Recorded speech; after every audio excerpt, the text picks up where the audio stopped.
To your channel अभिव्यक्ति pieces. दोस्तों, current affair की सीरीज़ जो हमारी चल रही थी उसमें मंथली करंट अफेयर में क्रॉनिकल समसामयिकी के जो हम एमसीक्यूज फॉर्म में क्वेश्चंस कर रहे थे, तो दिसंबर से जनवरी के बीच के करंट अफेयर हम कर रहे थे, जिसमें 1 से लेके 17 क्वेश्चन तक आपने एमसीक्यूज देखे थे फर्स्ट वीडियो में।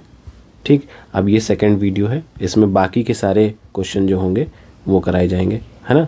तो आप इस वीडियो को जो है पूरा देखिए और 1 मंथ के लगभग जो करंट हैं उनको कंप्लीट करिए। ठीक, तो चलिए फिर स्टार्ट करते हैं। लिखा है कि हाल ही में किस राज्य ने योगश्री नामक एक व्यापक सामाजिक कल्याण योजना शुरू की। कौन सी योगश्री नामक सामाजिक कल्याण योजना है? तो आपके सामने ऑप्शन दे रखे हैं, ठीक है। तो इसका क्या आंसर हो जाएगा? पश्चिम बंगाल ने योगश्री नामक सामाजिक कल्याण योजना शुरू की। तो ये योजना बेसिकली इसमें यह है कि जो SC उनके शैक्षिक सशक्तिकरण के लिए ये योजना चलाई गई बेसिकली, ठीक है। तो जैसे यूपी में आपका जो है अभ्युदय योजना है, सेम उसी तरीके से ये योगश्री योजना पश्चिम बंगाल में चलाई जा रही है। शैक्षिक सशक्तिकरण से मतलब ये है जाएगा मुफ्त प्रशिक्षण दिया जाएगा, ठीक है। तो ये इसी तरीके की कुछ अभ्युदय योजना जैसे यूपी की है, उसी तरीके की ये योगश्री योजना है। कहाँ की? पश्चिम बंगाल की, ठीक। और यूपी की जो अभ्युदय योजना है आप जानते ही हैं, इसे आर्थिक रूप से जो कमज़ोर लोग हैं उनको जो है मुफ्त जो है प्रशिक्षण दिया जाएगा। सरकारी या निजी जो भी वैकेंसीज़ हैं उनमें जो है प्रतिस्पर्धा के लिए, ठीक, प्रशिक्षण दिया जाएगा। तो ये वैसे स्टार्ट कब हुई थी तो आप ये भी देख सकते हैं, ये 2021 में स्टार्ट हुई थी, 16 फरवरी 2021 में, ठीक। तो ये आपकी इन्फॉर्मेशन हो गई एक्स्ट्रा में, ठीक। तो ये पश्चिम बंगाल इसका आंसर हो गया। नेक्स्ट देख लेते हैं। हाल ही में उष्णकटिबंधीय चक्रवात अल्वारो ने किस देश को व्यापक रूप से प्रभावित किया? तो कौन सा ये चक्रवात है? अल्वारो चक्रवात उष्णकटिबंधीय चक्रवात है, यानी कि यहाँ पर जो चक्रवात की दिशा कैसी होगी? एंटी क्लॉकवाइज होगी, है ना। आप जानते ही होंगे, जो यहाँ पे पूछा है कि अल्वारो ने किस देश को व्यापक रूप से प्रभावित किया, तो इसका क्या आंसर हो जाएगा? मेडागास्कर को जो है अल्वारो चक्रवात ने प्रभावित किया है, ठीक है। और आप ये जानते हैं कि अल्वारो, ये जितने भी नाम होते हैं ये कौन देता है या कैसे इससे नाम दिए जाते हैं? तो अगर हम भारतीय जो है इंडियन ओशन के रिस्पेक्ट में देखें तो इंडियन ओशन के दोनों तरफ, यानी कि बे ऑफ बंगाल और अरब सागर और पूरे हिंद महासागर में जो नामकरण होता है वो कुल 13 देश मिल करके जो है इसका नामकरण करते हैं। और 13 देश अपनी एक 13 नामों की लिस्ट जारी करते हैं, और 160 नाम की लिस्ट पहले से ही तैयार होती है, जिसमें अल्फ़ाबेटिकल ऑर्डर से ये नाम तय किए जाते हैं कि इस वक्त कौन सा चक्रवात आया है, ताकि उनके ऊपर रिसर्च करने में आसानी हो सके, है ना। तो इसका नामकरण किस देश ने किया है ये आप कमेंट में बताइए, ठीक है। चलिए 19वां क्वेश्चन क्या है? केंद्रीय स्वास्थ्य एवं परिवार कल्याण मंत्री डॉक्टर मनसुख मंडाविया ने 7 जनवरी 2024 को देश की पहली स्वस्थ और स्वच्छ फूड स्ट्रीट प्रसादम का उद्घाटन कहाँ किया? ठीक है, तो इससे पहले की वीडियो में बता ही रखा है कि केंद्रीय स्वास्थ्य एवं परिवार कल्याण मंत्री इस वक्त कौन है, यानी कि इस बार की कैबिनेट में JP नड्डा साहब हैं, है ना। तो आपको ये ध्यान में रखना है। अच्छा, ये प्रसादम जो स्ट्रीट फूड योजना है, स्वच्छ स्ट्रीट फूड योजना है, उसका उद्घाटन किस जो है शहर में हुआ है? ये आपके सामने ऑप्शन है, तो उज्जैन में हुआ है इसका, ठीक है। तो उज्जैन में जो महाकालेश्वर मंदिर है, ठीक है, महाकालेश्वर मंदिर है, उसमें जो भी श्रद्धालु आते हैं तो उनको ये हाइजीन मेंटेन जो है स्वच्छ फूड स्ट्रीट जो है प्रसादम नामक जो है फूड स्ट्रीट का बेसिकली उद्घाटन उन लोगों के लिए किया गया, ताकि वो हाइजीन युक्त भोजन या स्ट्रीट फूड का लाभ उठा सकें, है ना। तो एक ये है उज्जैन में हुआ, ये याद रखना आपको, ठीक। चलिए नेक्स्ट देख लेते हैं। 5 से 7 जनवरी 2024 तक 3 दिवसीय अखिल भारतीय पुलिस महानिदेशक और महानिरीक्षक सम्मेलन कहाँ आयोजित किया गया? तो पुलिस महानिदेशक यानी कि DGP, ठीक, और महानिरीक्षक सम्मेलन तो ये कौन हो जाते हैं? IGP, ठीक है। और जितने भी केंद्रीय पुलिस संगठन के अध्यक्ष हैं उन सभी की एक मीटिंग की गई। तो कहाँ पे की गई है? तो ये हुई है जयपुर में, ठीक है। जयपुर में इन बड़े पुलिस अधिकारियों की एक मीटिंग हुई है, जिसमें नए जो कानून व्यवस्था है, ठीक है, नए जो कानून आए हुए हैं आपराधिक कानून, उन पे जो है उनको लागू करने और एक परिचर्चा हुई है, ठीक है। तो ये है आपका कुल मिला के। नेक्स्ट देख लेते हैं। वांचो वुडन क्राफ्ट, जिसे हाल ही में भौगोलिक संकेतक GI टैग प्राप्त हुआ है, किस राज्य से संबंधित है? तो आपके सामने ऑप्शन दे रखे हैं, तो इसका आंसर क्या हो जाएगा? अरुणाचल प्रदेश, ठीक। तो ये जो वांचो वुडन क्राफ्ट है इसको GI टैग मिला है, और यह है कहाँ का? तो ये है अरुणाचल प्रदेश का। और जीआई टैग आप जानते ही हैं, भौगोलिक संकेतक क्या होता है, ठीक है, जो क्षेत्र विशेष की किसी विशिष्ट वस्तुओं को ही प्राप्त होता है। बेसिकली एक हिसाब से पेटेंट सा मिल जाता है, ठीक है, ताकि उस नाम से कोई अपनी जो है वस्तु को ना बेचे, है ना। तो बेसिकली जीआई टैग मिलने से 10 साल तक उस जो है क्षेत्र विशेष को उसका पेटेंट मिल जाता है। और आप जानते हैं कि ये जीआई टैग अधिनियम के माध्यम से आया था। जीआई टैग अधिनियम रजिस्ट्रेशन ऑन प्रोटेक्शन एक्ट था 1999 का, ठीक है। इसके माध्यम से ये व्यवस्था की गई है, ठीक। तो ये है। और सबसे ज़्यादा देश में अगर हम बात करें, अगर कुल देश में बात करें तो अभी तक लगभग 635 जीआई टैग प्रदान किए जा चुके हैं, जिसमें सबसे ज़्यादा अगर किसी राज्य को मिले हैं तो किसको मिले हैं? सबसे ज़्यादा यूपी को जीआई टैग मिले हैं, ठीक है। तो ये टोटल कितने, लगभग 69 मिल चुके हैं। और उसमें भी वाराणसी जो शहर है उसको लगभग कितने 30+ जीआई टैग मिल चुके हैं, है ना। तो आप ये भी देख सकते हैं अगर पूछा जाए तो। नेक्स्ट देखते हैं, कौन सी कंपनी बंगाल की खाड़ी में कृष्णा गोदावरी बेसिन गहरे सागर परियोजना का संचालन कर रही है? कौन सी कंपनी कर रही है, ठीक है, ये बताना है। तो आपके सामने ऑप्शन दे रखे हैं, ओएनजीसी है, अडानी इंटरप्राइजेस है, ऑयल इंडिया लिमिटेड है, कोल इंडिया लिमिटेड है। तो जो बंगाल की खाड़ी में कृष्णा गोदावरी बेसिन है उसमें कौन सी कंपनी संचालन कर रही है? ओएनजीसी, ठीक, ओएनजीसी जो है संचालन कर रही है। और ओएनजीसी आप जानते ही हैं महारत्न कंपनी है भारत की, 2010 में से जो है महारत्न कंपनी घोषित किया गया था, ठीक।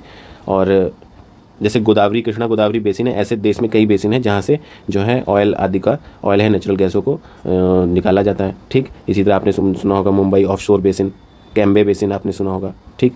इसके अलावा असम सेल्फ, है ना। इस तरह की कई बेसिन हैं जहाँ से ऑयल एंड नेचुरल गैसेस को निकाला जाता है, ठीक। तो इसका आंसर हो जाएगा ओएनजीसी। नेक्स्ट देख लेते हैं, में जारी पुस्तक why matter, why Bharat matters, ठीक। तो इसके जो है आपके लेखक कौन हो जाएंगे? ऑप्शन में डॉक्टर एस जयशंकर। इन्होंने हाल ही में एक पुस्तक जारी की, वाई भारत मैटर्स, ठीक है।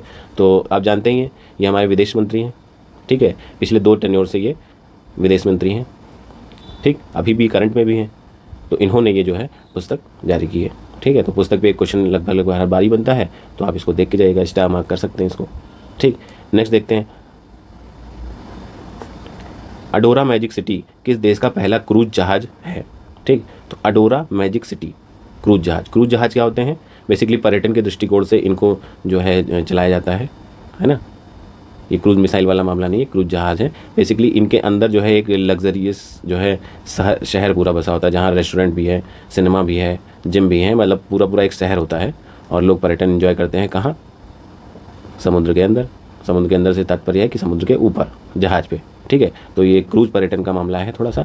तो इसी तरीके से अडोरा मैजिक सिटी नामक एक जो है क्रूज जो है विकसित किया है, तो वो किसका है? चाइना का, ठीक है। चीन ने जो है इसे विकसित किया है। तो किस देश का पहला घरेलू क्रूज है? तो चीन का है, ठीक। अभी आपने क्रूज पर्यटन में जो है भारत में भी सुना होगा MV गंगा विलास करके, है ना। पिछली बार करंट अफेयर में भी रहा है MV गंगा विलास, जिसने जो है 51 दिन में आई थिंक 3200 किलोमीटर का जो है रास्ता तय किया था, ठीक है, वाराणसी से डिब्रूगढ़ असम।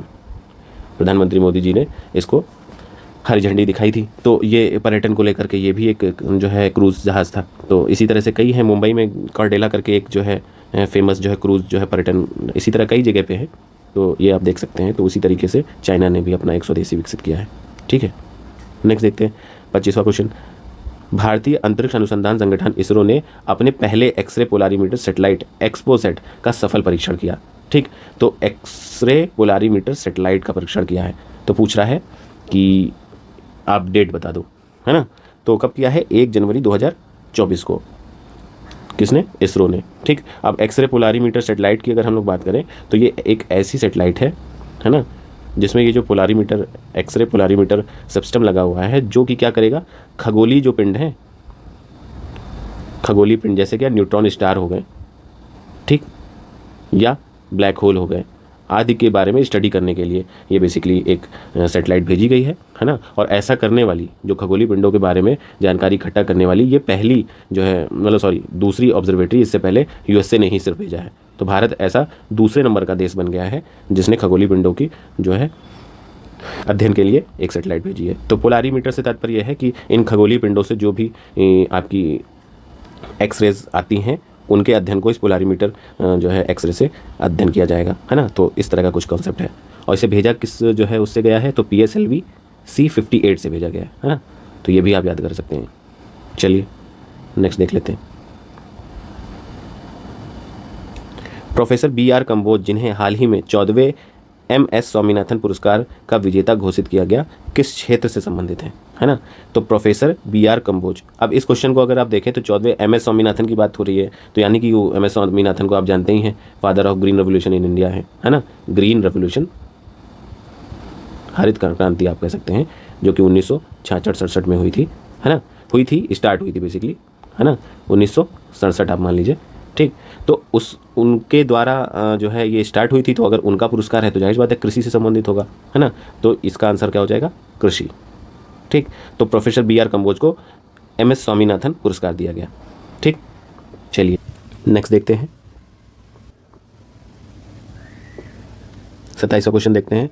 रक्षा अनुसंधान एवं विकास विभाग DRDO ने अपना 66वां स्थापना दिवस कब मनाया, ठीक। तो आपके सामने ऑप्शन दे ही रखे, ठीक। तो इसका स्थापना दिवस कब मनाया, 1 जनवरी 2024 को, यानी कि इसका इस्टेब्लिशमेंट ईयर अगर हम बात करें तो कब होगा, 1 जनवरी 1958 को।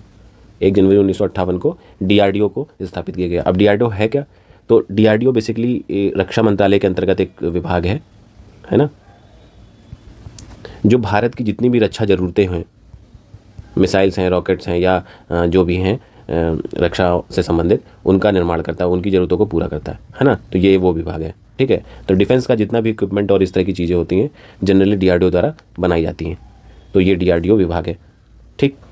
चलिए अब इसके अगर हम लोग इसके अध्यक्ष की बात करें तो करंट में इनके अध्यक्ष हैं V कामत जी, ठीक है। तो ये है जो है अध्यक्ष हैं, और इसका हेडक्वार्टर कहाँ पे है, तो दिल्ली में है, ये भी आप देख सकते हैं, ठीक है। चलिए नेक्स्ट देखते हैं 28 क्वेश्चन।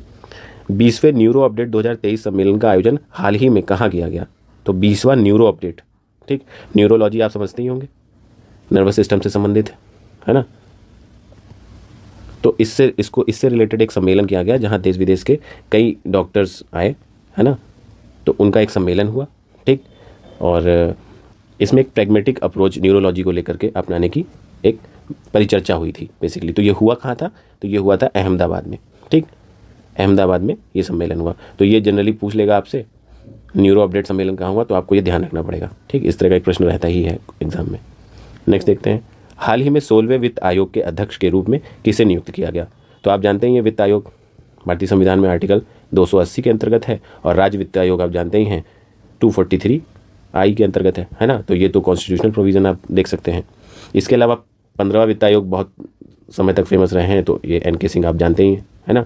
अभी किसको नियुक्त किया गया है, तो अभी नियुक्त किया है अरविंद पनगड़िया जी को, ठीक। अरविंद पनगड़िया आप जानते ही हैं, पहले से ही नीति आयोग जब फॉर्म हुआ था 2015 में, तो उसके पहले उपाध्यक्ष रहे हैं, पहले उपाध्यक्ष भी रहे हैं, है ना। तो इनको इस बार 16वां वित्त आयोग का अध्यक्ष नियुक्त किया गया। तो इनका कार्यकाल कब से शुरू होगा, 2026 से, 1 अप्रैल, अभी जो है 15वां ही चल रहा है, तो 2026 से शुरू होगा 16वें वित्त आयोग का कार्यकाल, है ना। तो ये आप देख सकते हैं।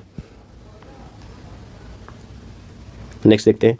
Inter operable criminal justice system ICJS platform पर प्रविष्टियां दर्ज करने में कौन सा राज्य लगातार प्रथम स्थान पे रहा है, तो प्रथम स्थान पे रहा है, तो कौन सा राज्य हो जाएगा ये राज्य है उत्तर प्रदेश। अपना उत्तर प्रदेश जो है ICJS प्लेटफॉर्म में जो एंट्रीज़ की गई हैं उसमें सबसे ज़्यादा एंट्री करने में फर्स्ट रहा है। तो बेसिकली ICJS सिस्टम क्या है, ये inter operable criminal justice system, basically ये एक प्लेटफॉर्म है जिसके द्वारा रियल टाइम में या एट टाइम पर जो है कई जगह पे डेटा ट्रांसफ़र हो सकते हैं। डेटा ट्रांसफ़र से मतलब कि क्रिमिनल्स को लेकर के जितनी भी डेटा शेयरिंग की बात हो, चाहे वो न्यायालय को भेजना हो, है ना, चाहे जेल्स में भेजना हो, या पुलिस को ज़रूरत हो वो यूज़ कर सकते हैं, या फॉरेंसिक डिपार्टमेंट वालों को। तो ये ऐसा एक प्लेटफॉर्म इन्होंने डेवलप करा है जिसके माध्यम से इन चारों जगहों पर डेटा ट्रांसफ़र आसानी से किया जा सके, ताकि न्याय व्यवस्था को या कानून व्यवस्था को और ज़्यादा मजबूत बनाया जा सके, है ना। तो ये व्यवस्था इसमें की गई है। तो इस मामले में सबसे ज़्यादा एंट्री करने वाला कौन सा राज्य है, उत्तर प्रदेश है, ठीक। नेक्स्ट देखते हैं। प्रजा पालना गारंटी दराकस्तु का संबंध किस राज्य से है, तो बेसिकली एक योजना है, जैसे आपको इससे पहले ही बताया था, लाडली बहना हो गई या छत्तीसगढ़ की एक योजना बताई थी, उसी तरीके से ये एक योजना है। और किस राज्य सरकार ने इसे जो है चालू किया है, तो ये है तेलंगाना। तेलंगाना सरकार ने प्रजा पालना गारंटी दरखास्तु योजना शुरू की है। इसमें जो महिलाएं हैं, ठीक है, ये वंचित वर्ग मान लीजिए, और वृद्ध हैं, ठीक, बुजुर्ग हैं या बच्चे हैं, तो इन लोगों को लाभ पहुँचाने की एक योजना है, ठीक है। इसमें महिलाओं को लगभग वही 25,000 मंथली कुछ सहायता राशि और 500 रुपये में सिलेंडर, ऐसा कुछ योजना के अंतर्गत है। हालांकि इतना डीप में आपको जाने की ज़रूरत नहीं है, आपको इस योजना का नाम मालूम हो ये काफ़ी हो, क्योंकि कई बार ऐसा हुआ है कि आसपास के किसी राज्य की योजना का नाम पूछ लेते हैं, है ना, तो ये आपको ध्यान में रखना है। नेक्स्ट देखते हैं, किस राज्य सरकार ने प्रतिवर्ष 25 दिसंबर को तबला दिवस मनाए जाने की घोषणा की है। ठीक, तो तबला दिवस मनाए जाने की घोषणा की है, तो किस राज्य ने की है? मध्य प्रदेश सरकार ने। ठीक, तो इसका जो है, इसके पीछे का जो है रेफरेंस ये था कि 25 दिसंबर के दिन जो है ग्वालियर में एक तबला दरबार के अंतर्गत लगभग 1500 जो है तबला वादकों ने परफॉर्म किया था। और उसी समारोह में ही जो एमपी के सीएम हैं मोहन यादव, उन्होंने 25 दिसंबर को तबला दिवस मनाने की घोषणा की थी। ठीक है, तो तब से ये जो है तबला दिवस 25 दिसंबर को मनाया जाएगा। ठीक है, भारत की पहली हिमालयन एयर सफारी हाल ही में किस राज्य केंद्र शासित प्रदेश में शुरू की गई? तो हिमालयन एयर सफारी है। ठीक है, तो ये कहाँ शुरू की गई है? तो ये शुरू की गई है उत्तराखंड में। ठीक है, हिमालयन एयर सफारी में इसमें बेसिकली एडवेंचरस जो एडवेंचर टूरिज्म की बात हो जब हम करते हैं, है ना, तो उसके हिसाब से ये जो है शुरू की गई है योजना, जिसमें जो है एक गायरोकॉप्टर होता है, हेलीकॉप्टर का एकदम छोटा भाई मान लीजिए, है ना, तो उसके माध्यम से जो है टूरिज्म जो है विकसित किया जा रहा है, मतलब उसके माध्यम से एक स्थान से दूसरे स्थान उड़ान भरी जाएगी। तो ऐसा कुछ इसमें एयर सफारी की गई है। ठीक, तो ये किसने? उत्तराखंड में शुरू की है। नेक्स्ट देख लेते हैं, हाल ही में किस खिलाड़ी ने चेन्नई ग्रैंड मास्टर 2023 का खिताब जीता है? तो चेन्नई ग्रैंड मास्टर्स की बात हो रही है ना, ग्रैंड मास्टर नहीं, चेन्नई ग्रैंड मास्टर की बात हो रही है। तो ये डोमा राजू गुकेश ने ये जो है खिताब जीता है, किसको हराकर? पेंटाला हरि कृष्णा को हराकर। तो कभी कभी अपोनेंट का भी नाम पूछ लेते हैं, वो ध्यान में रखने की बात है। ठीक है, इसी तरीके से जब हम ग्रैंड मास्टर ऑफ इंडिया की बात करते हैं, ग्रैंड मास्टर ऑफ इंडिया, तो 85वें नंबर के जो ग्रैंड मास्टर ऑफ इंडिया बने हैं, तो कौन बने हैं? पी श्याम निखिल। ठीक है, अभी 2024 मई तक की अगर हम बात करें, हाँ, तो ये 85वें नंबर के ग्रैंड मास्टर ऑफ इंडिया बने हैं। ठीक, और ये कहा है कि ये चेन्नई ग्रैंड मास्टर की बात हो रही है, तो ये कूट में भी कभी कभी आते हैं इस तरीके से कि 84, 83, 85, है ना, 82, इस तरह से और मिलाना होता है। ऐसे भी प्रश्न बन सकते हैं, तो इसको भी आपको ध्यान में रखना पड़ेगा। तो चलिए फिर यहाँ पे जो है दिसंबर से लेकर जनवरी 25 तक के करंट अफेयर यहाँ पर पूरे हो रहे हैं। और इससे पहले आपको जो नेक्स्ट एक पहला वीडियो था उसमें 17 तक करंट अफेयर आपको करवा ही दिए थे। तो ये कुल मिला के 25 दिसंबर तक का करंट अफेयर आपका, 25 दिसंबर से सॉरी जनवरी 25 तक का करंट अफेयर है। अब नेक्स्ट वीडियो में आपको इसके आगे का करंट अफेयर मिलेगा, है ना। और ये करंट अफेयर कब तक जाएगा? जब तक कि आपका एग्ज़ाम होता है सितंबर तक, तो एटलीस्ट ये करंट अफेयर रहेगा। तो कुल मिला के जब तक आप पूरा जो है पेपर का ये सफ़र तय करेंगे, ठीक है, तब तक लगभग आपके पास 500 के आसपास या 400 से 500 के बीच MCQs हो जाएंगे करंट अफेयर के। और करंट अफेयर लगभग 33 से 35 का वेटेज भी होता है एग्ज़ाम में, प्रीलिम्स में। तो आपके मैक्सिमम क्वेश्चंस तो यहीं से जो है क्लियर हो जाएंगे, और साथ ही आप जो ईयरली मैगजीन पढ़ेंगे तो उससे भी आपको हेल्प मिलेगी, है ना। तो पहले से अगर आप ये तैयार करके रखते हैं तो आप देखेंगे कि कई क्वेश्चंस रिपीट में आपको मिल रहे हैं, और फिर आपको याद करने में भी आसानी होगी। तो इसको करिए, फिर रिवीजन कर सकते हैं। वीडियो की क्वालिटी आप बढ़ा सकते हैं अगर मान लीजिए आपके स्क्रीन पे वीडियो की क्वालिटी में कोई दिक्कत होती है तो। ठीक है, तो चलिए फिर नेक्स्ट वीडियो में मिलते हैं, तब तक के लिए थैंक यू सो मच। जय हिंद।